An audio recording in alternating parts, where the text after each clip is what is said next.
Let's bring in Jamil Jaffer. He's the founder and executive director of the National Security Institute at the Antonin Scalia Law School of George Mason University. Jamil, good to have you with us. Start by telling us just your initial reaction to Kent's resignation and the reason he cited. I mean, what stood out to you most? Well, I think what was really interesting about Joe Kent's resignation, besides stating his opposition to the war in Iran, it did take him 3 weeks to get to this point. I mean, one of the things that was, I think, particularly notable was his claim that the war was fomented by Israel, its quote-unquote powerful lobby in America.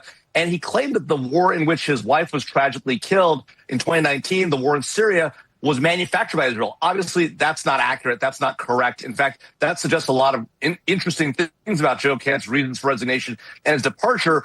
The reality is the reason we were in Syria was because of ISIS. The reason we're in Iran is because Iran sought a nuclear program and has repeatedly killed Americans over the last dozen years. So we know that Iran is a threat to the United States, and Joe Kent, being the director of the National Counterterrorism Center, should know that. And it's really interesting that he's now created this divide between himself and the president, and maybe even the director of national intelligence, who put out this very carefully worded statement that Megyn was referring to, but that didn't go so far as to say she supported the war in Iran or that the intelligence supported it either. So it's a very interesting dynamic that we'll see play out today at the Intelligence Committee when she testifies.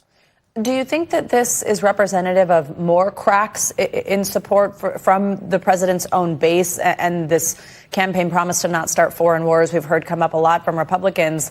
Do you think that this is kind of a symptom of that?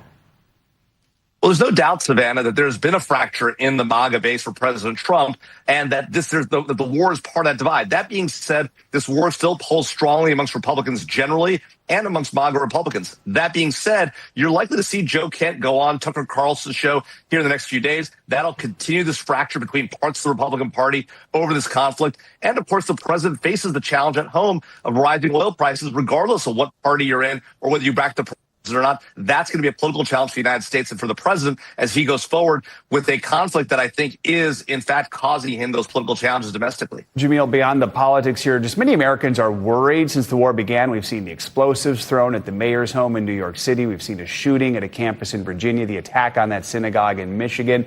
To those who are scared right now, what is your message? And are we seeing more security measures in vulnerable places over the past couple of weeks in response to these threats?